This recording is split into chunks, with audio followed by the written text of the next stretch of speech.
Ayaka, and I'm a consultant with LSAT Unplugged. Alisa is here with me in the room. She is also a consultant. Hi, everyone. And how can your laptop be off by 2 minutes? It's so random. I know, it's the weirdest thing, and I can't figure out how to fix it. So, yeah, welcome. Today we're going to be doing Resumes 101. So hopefully this will help you get started on either starting writing a resume, if you already have a resume, kind of editing it to fit the law school application. Hi, Jametta. I believe that, let me know if that's the right way to pronounce your name. Good to see you tonight.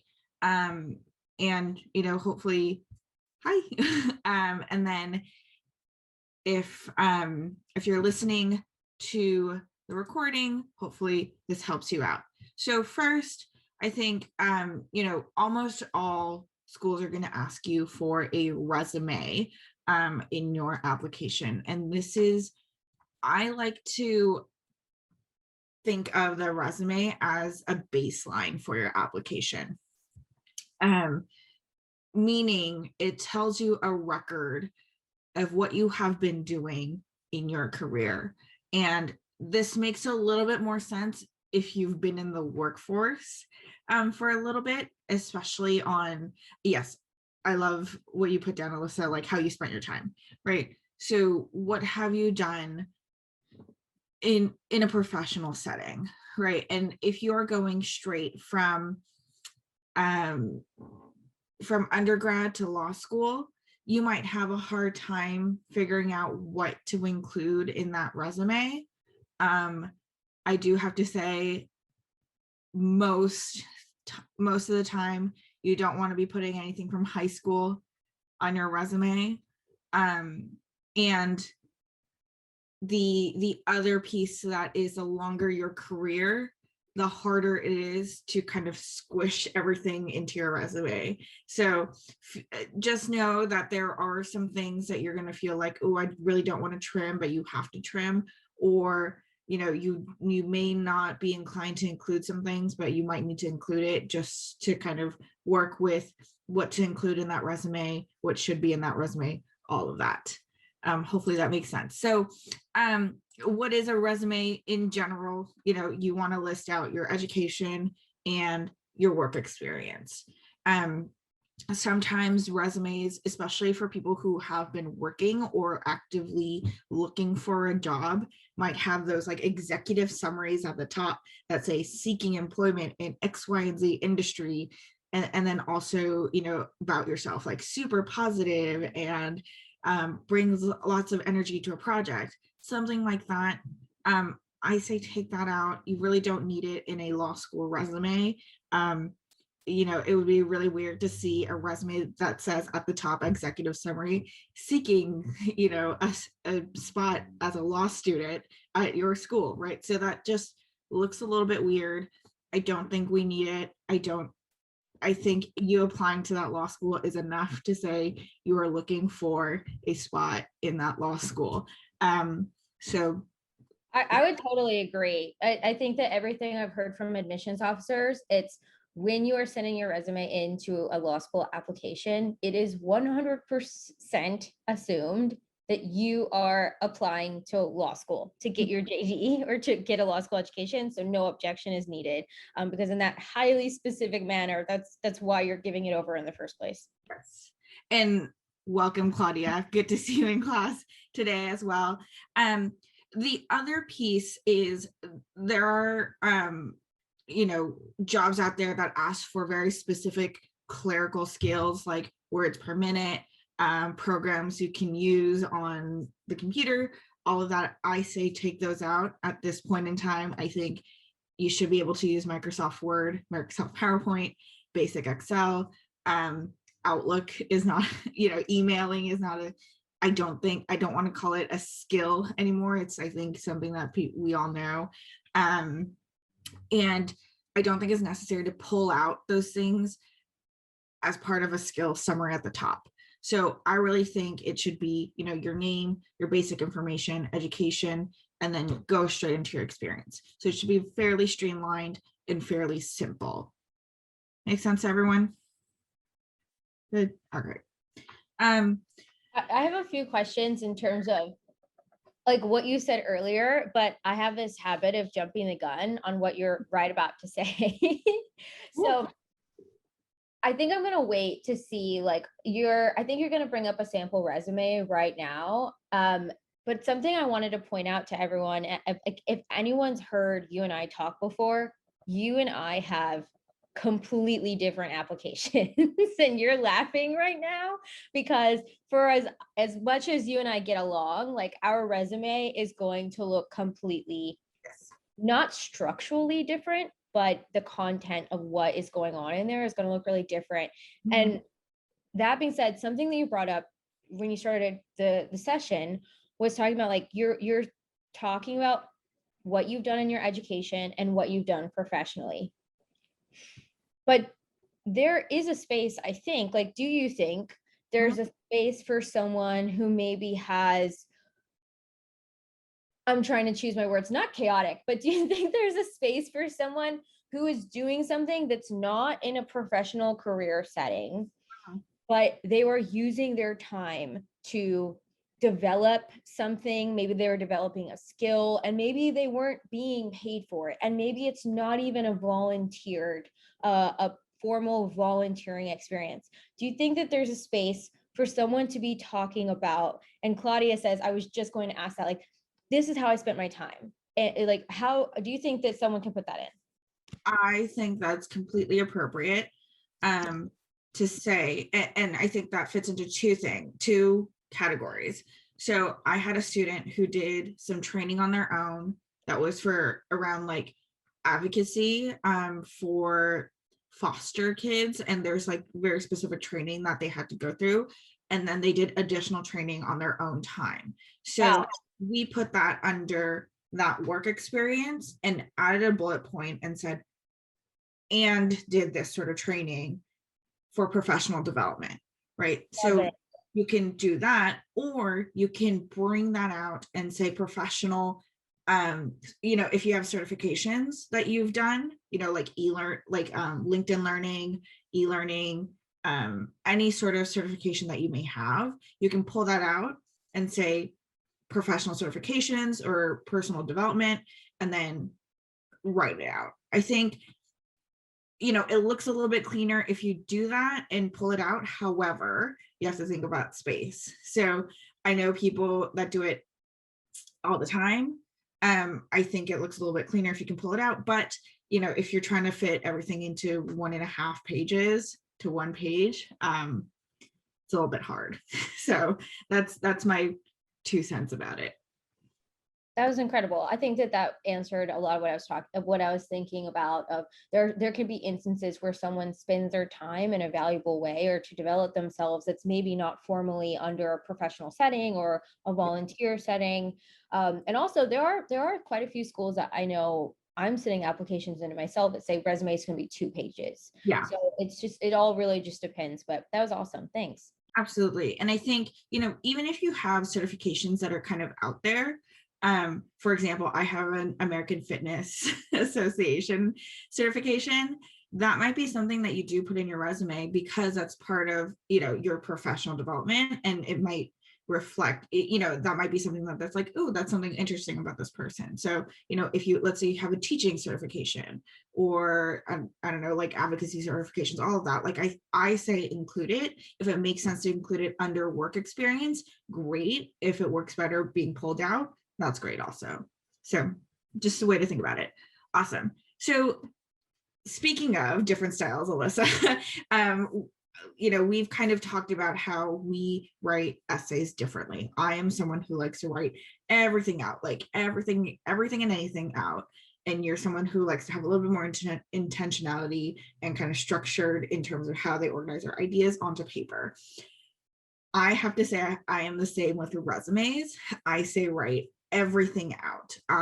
And I don't know if this is just me, if other people do this, and please chime in if you do, but I always have a working resume that is updated, all the time. If I get a new title, new responsibilities, new job, anything like that, I'm updating this resume.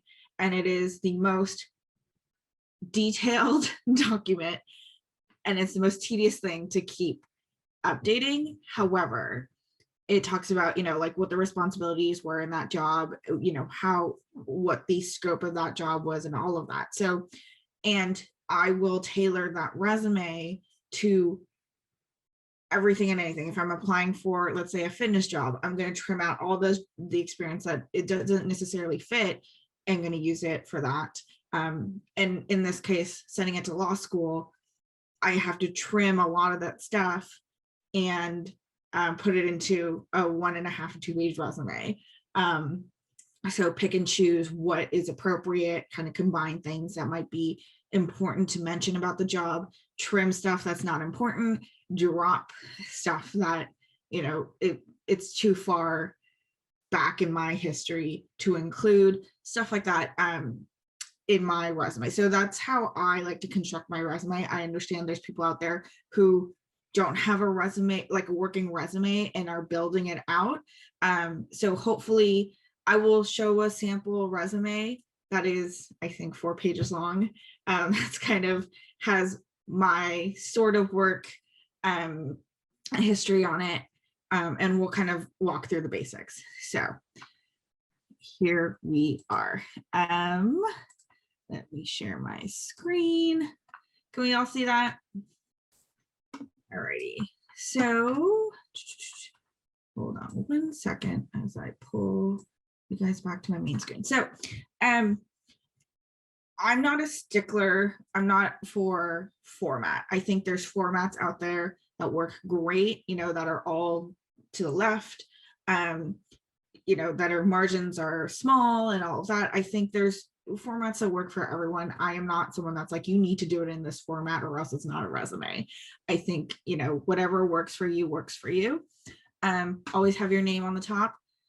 Most law schools will ask for your LSAT number. And I think it should be on the top right or top left, wherever it makes sense in terms of how your resume format is set up. Put your address, your email, and make that clear, right? You can put that all in one line if it makes sense for you to do that. It doesn't really matter. I say education comes next because we all had to have gone to college to apply to law school, unless there's other programs out there. But put the education first, and the university name, so University of LSAT Unplugged, and the graduation month and year. This is a personal touch that I like, but I like to write out the month and then the year. I know some people put like 5, 2020. It's fine. I think it looks a little bit nicer if you put month and year, but that's up to you. And then put the majors, so BA in political science and Japanese.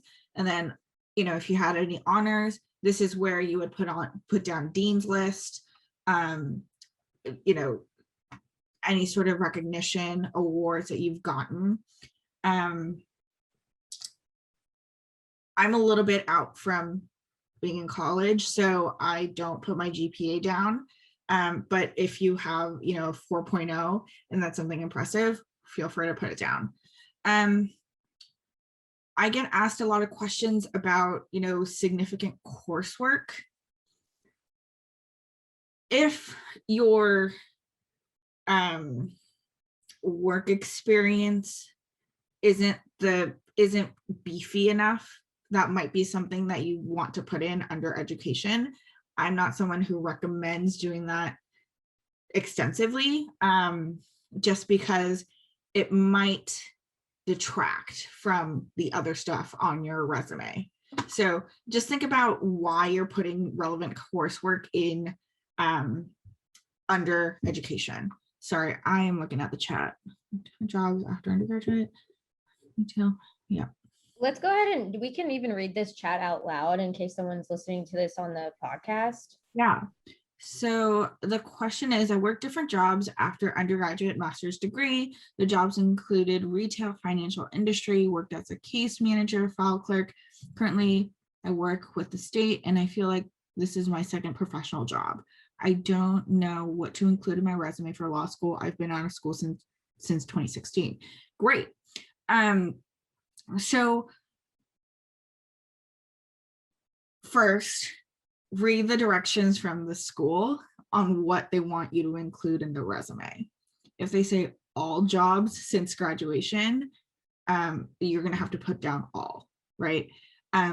I think there are jobs out there that, we've taken because there were a job and, you needed a job, right? There's always jobs out there that are like that. And you could really, if I can scroll down, and if there's really nothing else to say beyond that, you can say this, right? Like teaching associate or wherever that job was, the location, when you did it. So it time marks and it doesn't look like you have a jump in your resume. It's just a time marking of when you did that job. I don't recommend this too much, but there are schools out there that say like, we want to see every single job that you've had. So really take a look at what the school's asking you for. And if there's nothing more that you need to explain under that job, I think you can leave it at that. I think also, I don't know if this person is asking this in the chat when they say, I don't know what to include for my resume for law school. And before that, the person in the chat has said, because you're like, I get like a tone of like, I'm only on my second professional job, like kind of like my, for lack of a better word, like my big grown-up job, because it sounds like they're sort of like downplaying being a retail, like working in retail, or maybe having different lines of work. And I don't know if that's where this person was going with it, or if that's just like another lingering thought that anybody has, but you absolutely, first of all, do what Ayaka said, read and see what they want from you, and also read and see like, is this really relevant? But having different jobs in customer service, retail, food service, none of those things have to be left out ever because you're applying for law school. In fact, that is a good thing. You are working. Like it doesn't matter what kind of work you've done. I have been a full-time housekeeper through an app where through that I was able to pay off like large amounts of debt. And so even though housekeeper is like just one line, you don't really need to know beyond that. Everybody knows what that is. Like maybe my bullet point isn't cleaned houses or like supported developing families. Maybe my bullet point is knocked out 10K in debt over the course of a year. Like that shows why I was doing that work and what I achieved through that work. If that makes sense, like, and anyone's listening, totally good. Yeah.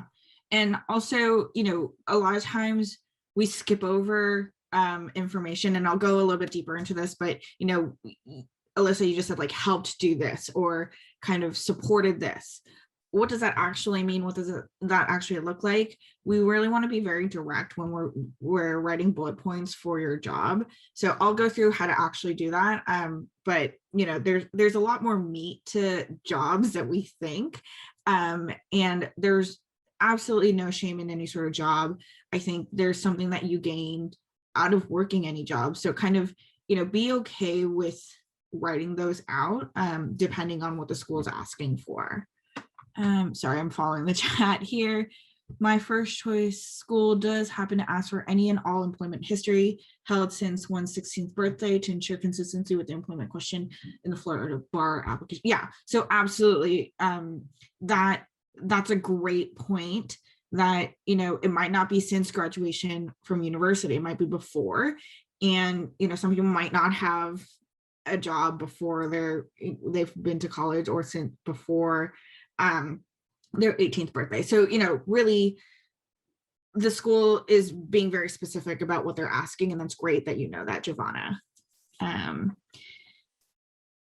Yeah, and it's mirror the state's bar requirements. Yes. Yeah, absolutely.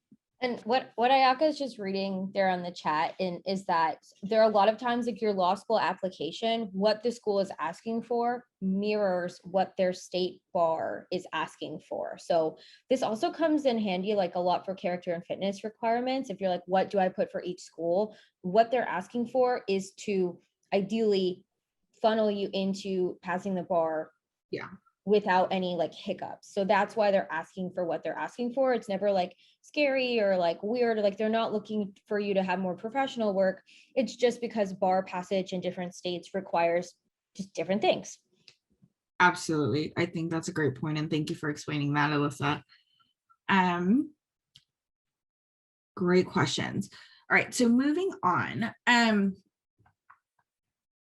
going into experience. So this might sound like obvious for many people, but just putting the basics out there. We want to go from the most recent to the furthest away from your current history. So, and that is the end date. So if you are currently employed, that employer goes first, right? And if you've had multiple employers or you were self-employed at some point, and there's overlap, it's the end date that you measure. This is really hard. The most recent end date is how you measure which one to go first. Does that make sense? I hope that made sense. So for example, in this resume, the current job, and this is a made-up title and a made-up company that I put over my resume, so just for privacy, but so currently employed here, so it goes to present, the month and year started, title, name of company, location, right? And I would say keep it your most recent title. I know there's people who've gone through promotions, especially if you've been at a certain company for very long, and that you can do your current position at the top and then break it, and instead of putting it in a bullet point, break it and put that past title and then talk about your responsibilities then. So there's a little bit of demarcation of like from your previous title, these are the added responsibilities or new responsibilities that you got. So you really want to talk about what you're doing, how your time is spent during that job. So overseeing facilities at the office, including office supplies, kitchen layout, lounge areas, communication between suite and building management. And why you want to say kind of the scope of your job is that, let's say receptionist means something different to company A, to company B, to company C, right? The scope of what that job entails is different for every company. So I like to, at least in that first bullet point, tell what the scope of that job is. And you know, some companies out there, a receptionist might only be a receptionist who does intake of visitors, right? But in this case, this receptionist is doing, you know, overseeing office supplies, the kitchen, communicating with the building that their suite is housed in, all of that. So that's kind of where the scope matters. Also, as you can see, this job was done during COVID. So, you know, we're talking about transitioning office to virtual as COVID restrictions started. This is something that I would say should get a double click into a resume. So what does transitioning office mean from to virtual, right? What does that actually mean? And you get a little bit of detail here: virtual conferencing tools, meeting facilitation, Zoom meetings, webinars, Teams meetings, and live. So these are kind of the skill check marks. Like, yes, I can facilitate meetings via Zoom webinar, Teams meetings, and Teams live, which are 4 different tools, right? So, but the question is, does law school need to know all 4 of the meeting tools, right? Is that an important piece of information? Maybe, if that is, you know, taking up 50, 60% of your time in that job, yeah, maybe it is important. But if it's really, you know, 10% of your time during your job, you know, maybe you don't need to put that down. And it's up to you what you put down, but note that, you know, people we like to say transitioning, supporting, helping. What does that actually mean?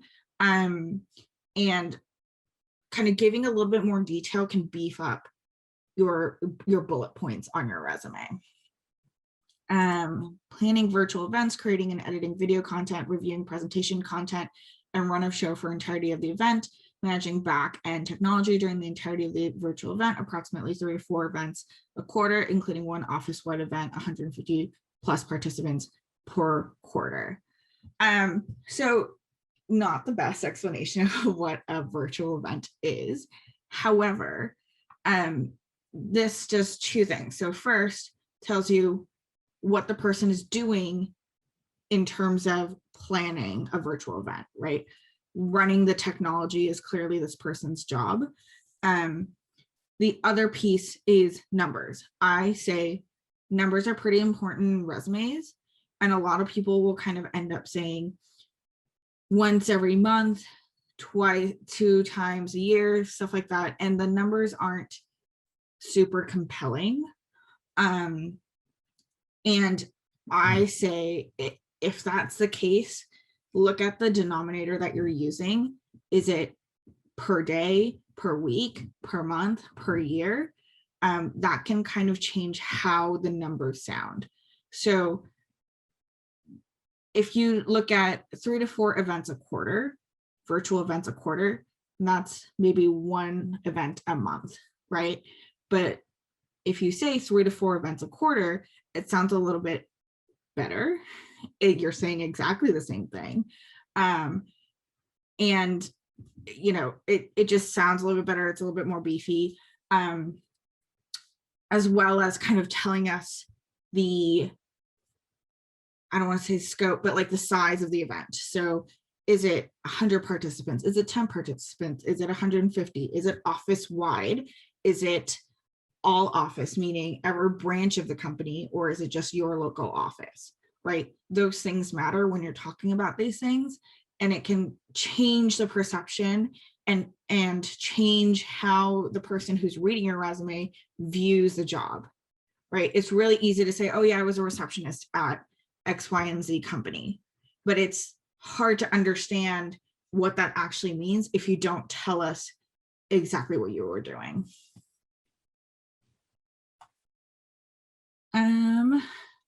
So hopefully that made sense. I know there was a comment earlier about like there's just their resume, they have like different things, different jobs that might not be related to each other, you know. And if you look at this resume, the next thing down is a group fitness instructor. It's a substitute, right? And this was not with a company, it was just in an area that this person was working in. Same thing. If it's a temp job, also I do encourage either temp, contract, you know, put that down in the employment. So it kind of gives a reason, especially if that term is short, like a 3-month contract or a 4-month contract, 6-month contract. It makes a little bit more sense if you put that down as contract, temporary, whatever that was. You know, and kind of talk about what you did, and then to the bullet points of like, you know, what exactly went on in that job. Any questions at this point?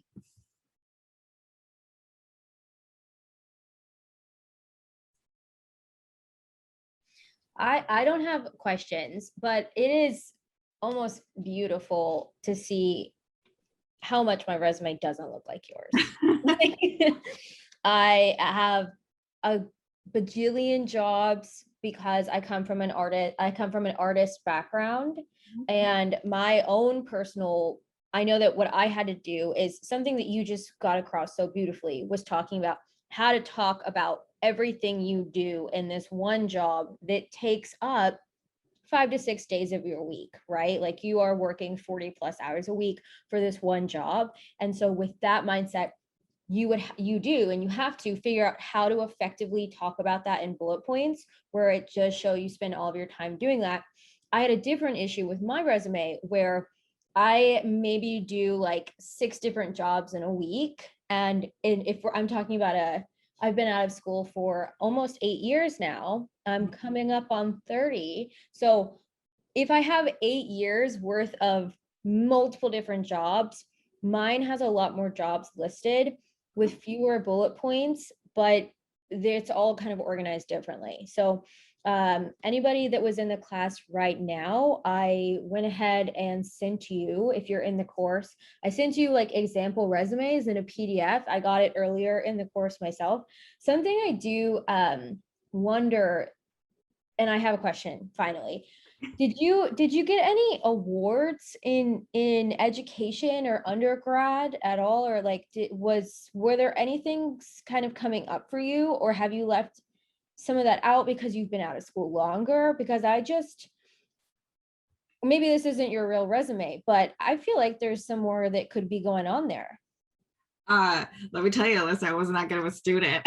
um, so I, My secret mission to just out you know it.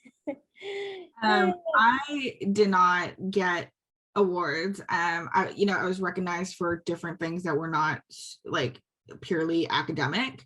But I did put down, honors from the department, and that's something that's on my resume. So I would put that down. But beyond that, I did not get any awards, unfortunately. Well, okay, and I'll say this is why I brought it up, because I happened to go to a school where there was like an award season, and I didn't go to a conservatory. It sounds like I went to like only an art school. It was a real university. So there was an award season. So I would say this then, because it doesn't mean you weren't a good student. We just had different experiences where also I went to a very small school. I graduated, I think that there was like 8 or 10 of us in my class, and it was like the revolving door of the same 8 or 10 of us all 4 years of undergrad with the same 5 or 6 faculty members. So there was a lot of like conversation going in terms of like our development.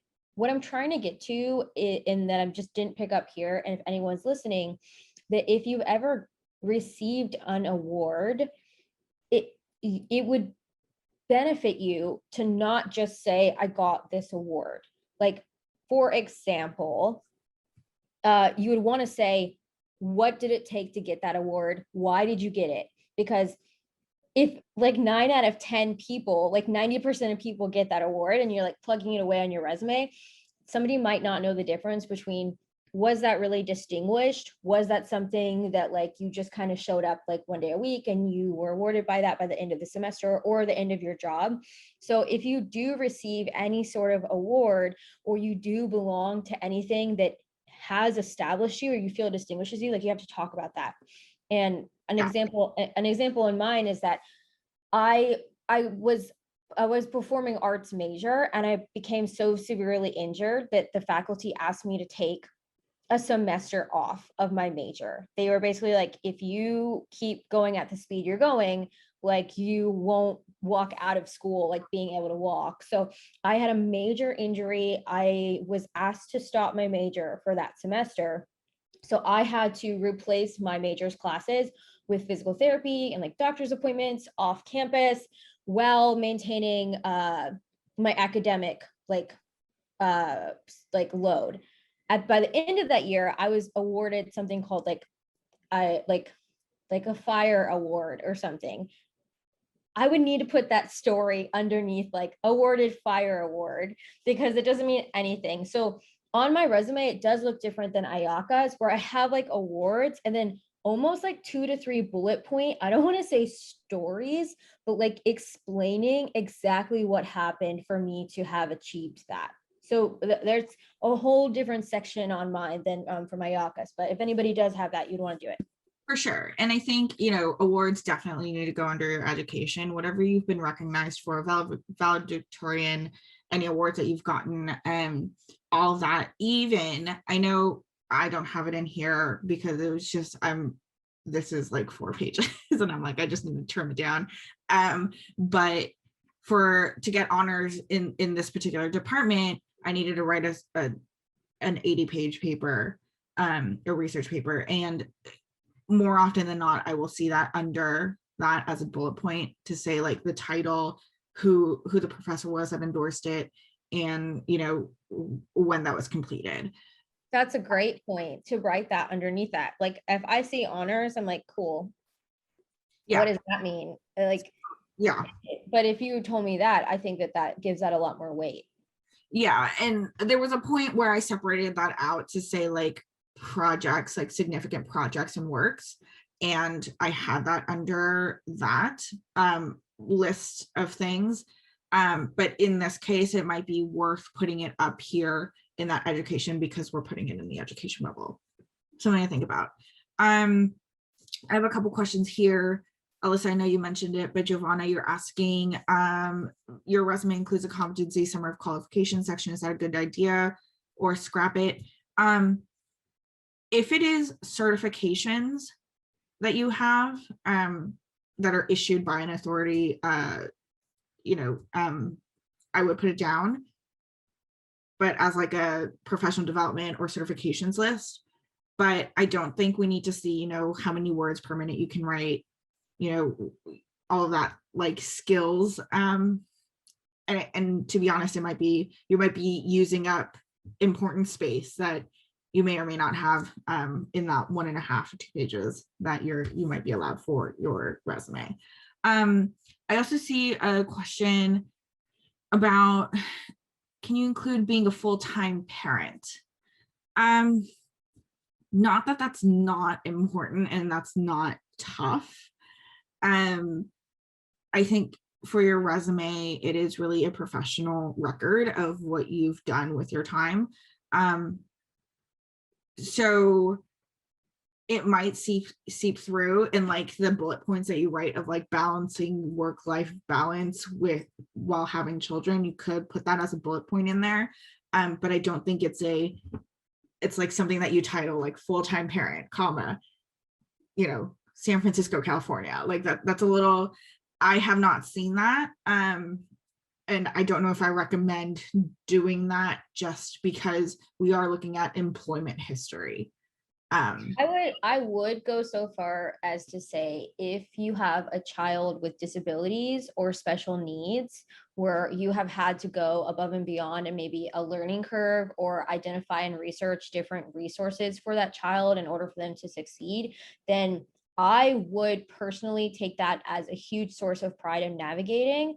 And that could, I would agree with Ayaka that potentially that's not like under, I wouldn't put that under work. I would put that under like a different bullet point of just maybe at the bottom of activities. Like say, for example, I was the parent of a disabled child who required 30 plus hours of my full attention in order to keep them healthy and manage them and manage their development through life. I would put that on my resume. Because I think that children with disabilities are absolutely requiring of time. So I would say that, or I would give a nod to that may have a place. Being a full-time parent is absolutely huge responsibility on navigating it, but I would think that could even come up in another essay. You don't have to write the whole essay about it, but every single part of the application will be looked at holistically. I know that even with myself, I thought I was going to write an entire essay about like a certain part of my life, and I figured out how to nestle it into another essay. So I would recommend including it in the application elsewhere if you want to. I agree. You know, it's something that absolutely should be, you know, it's such a big part of your life. So it should be part of your application to say like, this is something that, you know, you spent a lot of time and a lot of heart in it, but, you know, at least in the resume, I think maybe not the place to put it. Alrighty. I do want to go through how to trim down pieces in a resume. So as you can see, this resume is really long. And one of the longest pieces is this executive assistant piece. Now, we've all been there where there's a job that you thought was one thing and it grew and you had so many responsibilities and you were doing so many things and you had your hand in 10 different bowls, and you know that happens. And so that's something that, you know, I kind of thought about and struggled with in my own resume of like, how do I go about trimming down certain information and letting go of the fact that I was doing a million and one things, right? Because yes, you do want to kind of talk about the scope of what you were doing in that job, but you don't want to be saying like, I opened mail on a daily basis. Like, yes, if that is the main responsibility, do put that down and kind of talk about it. But if it is one in a million things that you're doing, I don't think it's important to put down that you've opened mail every day for whoever, right? So really think about it. So for example, this executive assistant piece,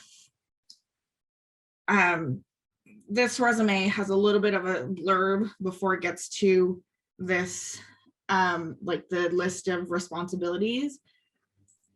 I say get rid of that unless there's a really good reason. So just kind of cut it out.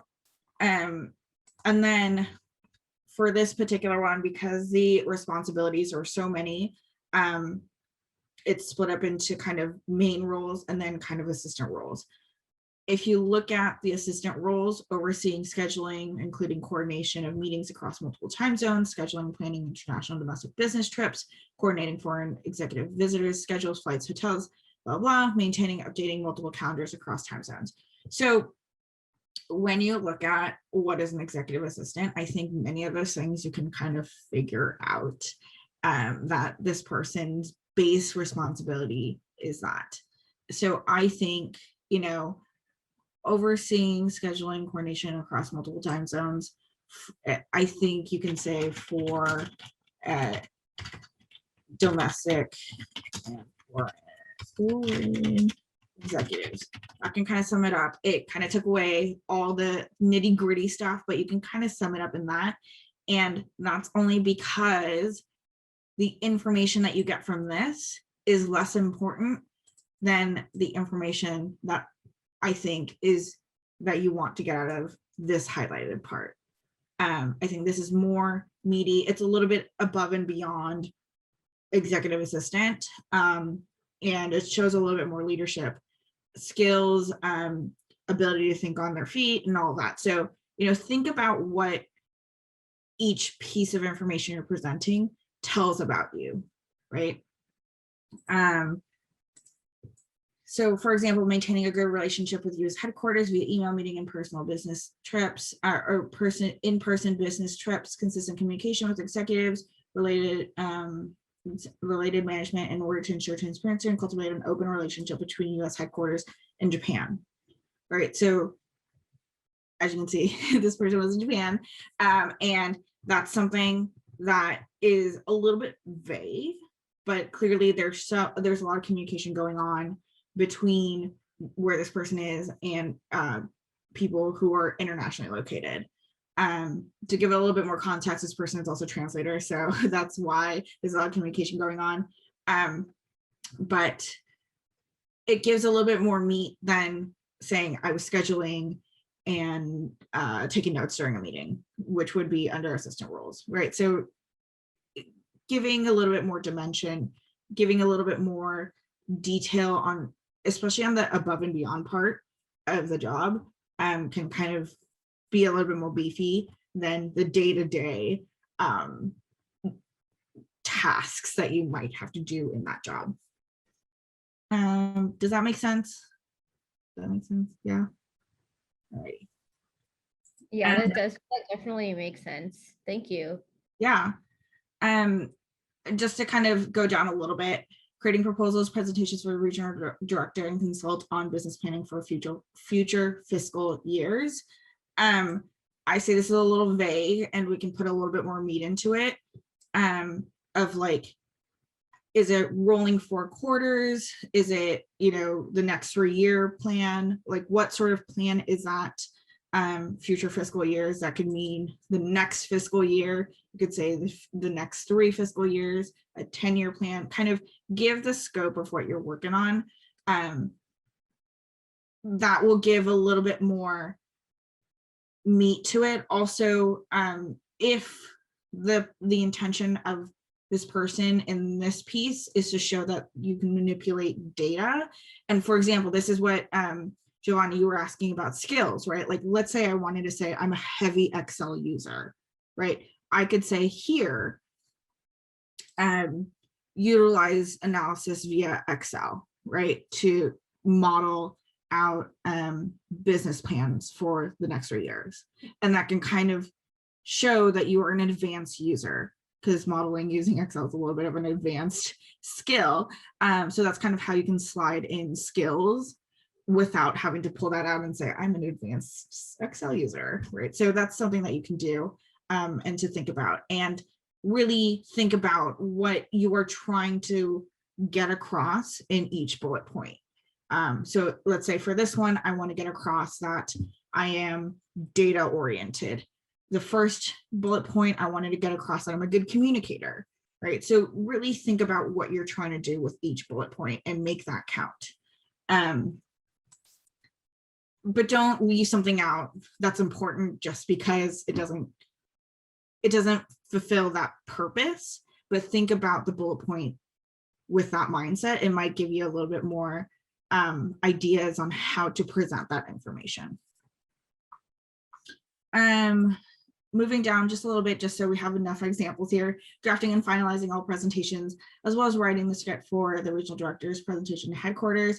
That could probably be something that gets pushed into that previous bullet point, so it's not taking up that space.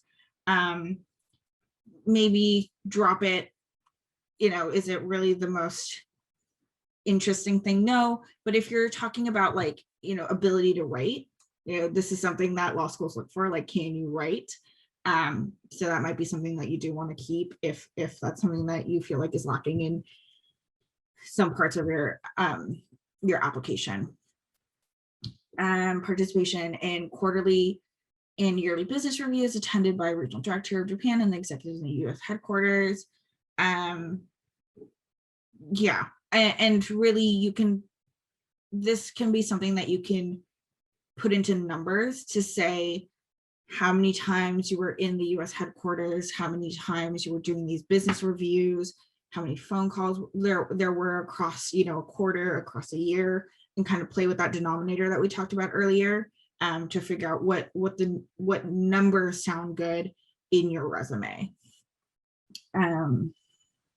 Yeah. So hopefully that gives you a couple tools on how to write these bullet points out. I think don't think about these things too much if you're first writing everything out, because then you get a little bit too distracted. But when you go in and say, okay, does this bullet point make sense? Does this bullet point need to be here under this job? Really think about what you're trying to communicate via that bullet point. And then numbers I say numbers are always a good thing, but make sure it's not like, I talk to one person a month, make it a little bit more robust. If it is really, you're talking to one person or one client a month, give us a little bit more meat about like what that meeting is and what you're bringing to the table. So we're not like, oh, okay, cool. So, you really want to make sure that there's a little bit of beefiness to your resume. That's really all I have for you guys today. I'm happy to take any questions if you have any.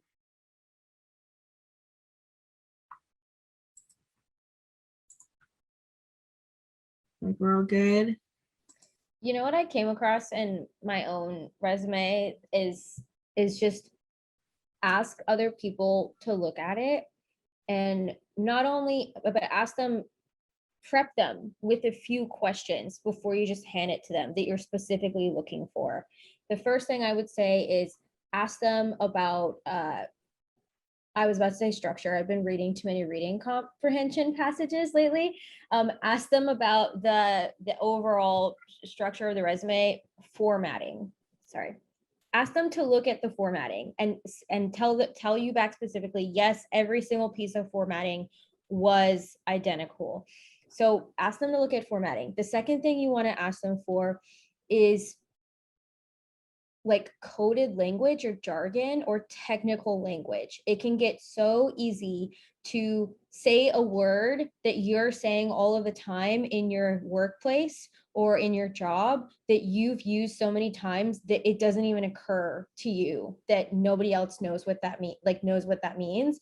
In fact, there are so many words that popped up in my own resume that I thought was just like absolutely regular language that someone read. They're like, this is all technical language. I don't know what you mean by that. And I'm like, my workplace made that up. Like, I thought that that was just how someone spoke. So please ask them to look at your formatting and make sure it's identical. The second thing, ask them to highlight any single word that is jargon or doesn't make sense to them.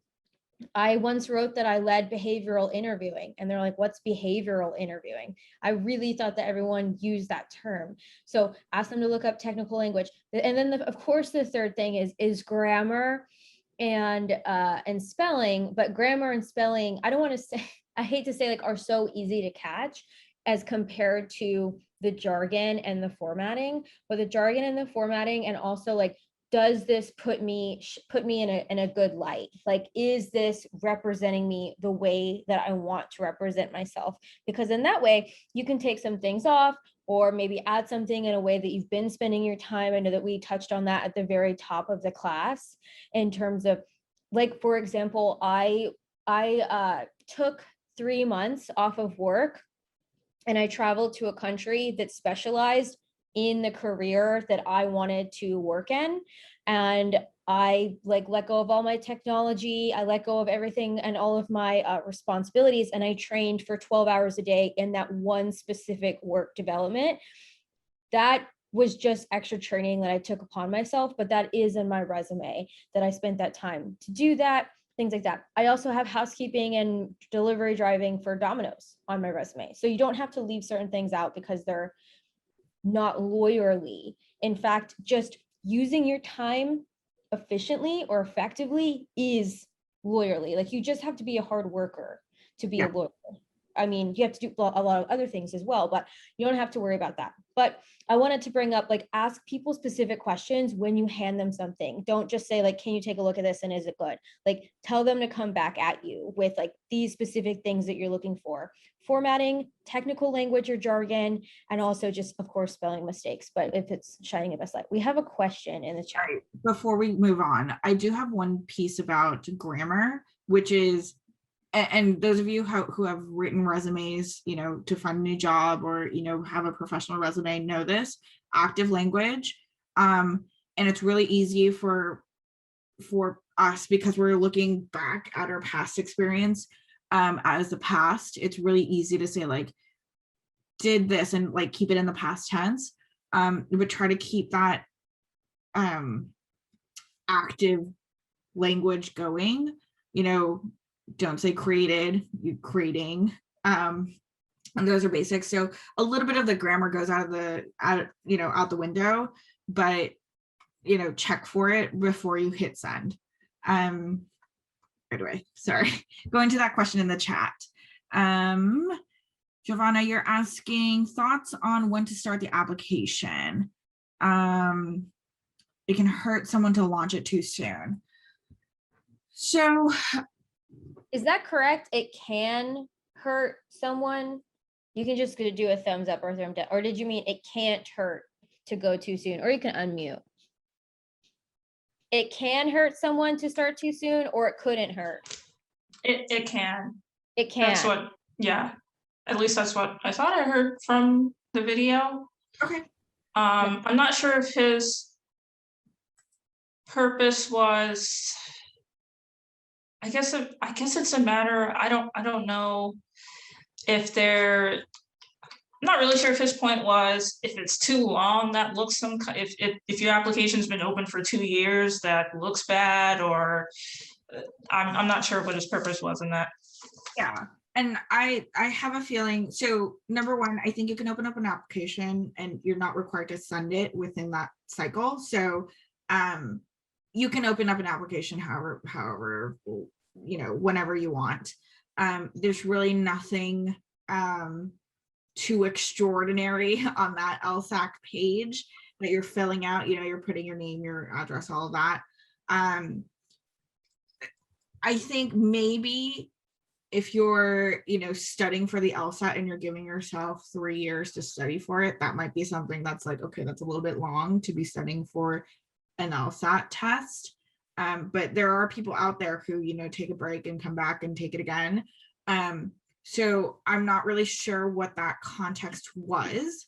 I think, you know what, I like the first thing I went to, Mhm. and also if anybody out there is taking 3 years to take their LSAT, do not take that as a slight. That is totally fine. Everybody goes at their own pace. And also PTSD is real and affects your brain. It is a brain injury. So just, I wanted to say that for anyone listening to that, don't panic. Like, you're totally fine. But you know where my head really went is Ayaka, you've mentioned it too. Like, if you write a personal statement, it has to do with your outlook on life and is so personal to what your core values are, like why you want to go to law school and who you are today and how your experiences have shaped you who you are today. And like, that's why you logically want, like, law school is the next step for you.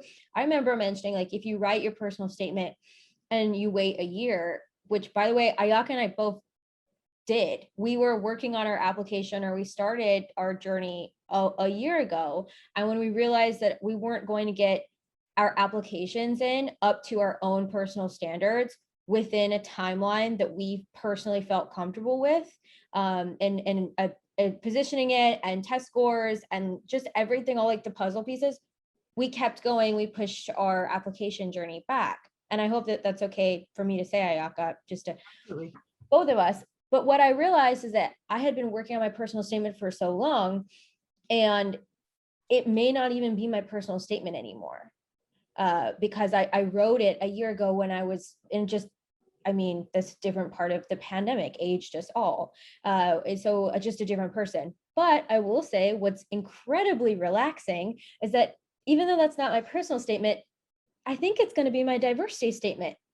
And now I have this beautifully well-crafted other essay just kind of like out of the way. So I was thinking like that, like it can hurt you to start it too early in terms of like your essay not reflecting directly where you're at in this moment. But so many schools have so many different prompts. And the last thing I'll say about that is that law schools are looking for good writers, and good writing takes a lot of thinking and a lot of practice. And if you had told me when I first started that I was going to write like 6 or 7 different essays, I would have felt really tired and like wondered how that was going to happen. But every essay I write, I get a lot better at. So if you do start earlier and it takes you a few times, and again, it's up to everyone. Like, if you are a parent, if you are taking care of other stuff, but they're all things to think about. That's what I thought he meant by that.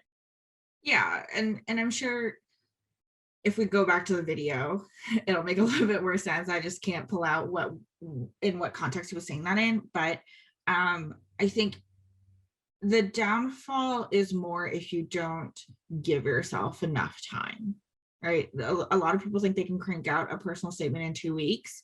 And we've seen those personal statements that were cranked out in 2 weeks. And it's just once out of 100 maybe is good, but beyond that it's not it's not very good. You don't have time, you're rushed, and it's not great. So I think the more time you have, the better. Granted, maybe spending 10 years on an application is not the greatest, but you never know. So I say having more time is better than not having enough time. And I do want to point out that the CAS like membership lasts for 2 years. If you get a waiver for LSAC, that lasts for 2 years. Like, that has to be for a good reason. That I know I'm on a waiver myself, it lasts for 2 years because they must know how long it can take for someone to reasonably get a law school application together. I'm not saying it's going to take that long. I'm just saying it's not 6 months. It's not encouraging you to force it into that timeline. And I would say the biggest thing about starting an application closer to when you're actually trying to submit it is that you want at least 5 people to look at your essays and your resumes before, or 2 people and a professional, somebody who you hire as a consultant. I would say you want people looking at your essay. And to Ayaka's point, one of the biggest mistakes I've seen people make is that they have an imaginary timeline in their head of, I'm going to study for my LSAT and I'm going to put all my marbles into that. And then as soon as I'm done with that, I'm going to crank out my essays and then I'm going to have people look at it. Nobody else, if you have 5 people looking at your essays, those people aren't on your imaginary timeline. So 5 people cannot reasonably look at your essay within a 1 to 2 week or even a month period. So you have to think about it like that too, like when you've written all your essays and the time it takes. Everybody has people, it takes them a week to respond to a text message. Like, how's someone going to read your whole essay and give you, Ayaka's raising her hand, and give you ample, reasonable, detailed attention with something that is a huge life change? Like, this is a huge investment in law school. So it's like, you have to think about writing it and writing it well, and then your whole application as a whole, and how each essay bounces off of each other and complements and paints a whole part of you. And then you like need to leave a lot of time for like a sufficient amount of people to look at it and read it and talk to you about it. And that's what people just miss the mark on. And I really encourage that everyone puts that into their timeline. Beautifully said. I hope that answered your question, Giovanna. We're always here. Feel free to email admissions@lsatunplugged if you have any more questions for us. We're happy to address them via, email or, another Wednesday class. For a little bit, we're going to do interviews with admissions officers this month and next month. They're super, super informative. And I always love talking to admissions officers. They're a lot more friendly than you think they're going to be. Not to say that they're, anything but they're amazing, and they're always happy to share information about the application process, the school, all of that. Always a good time. So if you have the time, feel free to join. And I just dropped the email in the chat, admissions@lsatunplugged.com. That really is just Ayaka and I. That's not a big email. Email us. And as Ayaka mentioned, we are doing those interviews. Email us questions that you want us to ask admissions officers. That is like my favorite feature about this, is that we don't have to follow a strict script. If you want to say, hey, I worked at this, and this is what my resume looks like, can you ask this admissions officer straight up about my personal issue? I love doing that for people. I love that feature of the course. You have a direct line. So just email us and say, hey, you guys are about to do interviews. Can you ask them? You can ask us to ask every single one of them. Then you have 4 admissions officers, answering your questions back. I cannot tell you how detailed I've got with some people's personalized questions, and they answer them really well. Yeah, it's always a joy to hear the responses of the questions. So, the more specific, the more information you can get out. So feel free to, send out those questions to us if you have any. We're always here for you, and we'll see you back again next week. Thanks for tuning into the show. Please subscribe if you haven't done so already to be notified of new episodes as I release them. And feel free to reach out if you need anything at all as you move forward with your prep. I'm happy to help however I can. In the meantime, I'll wish you all the best and take care.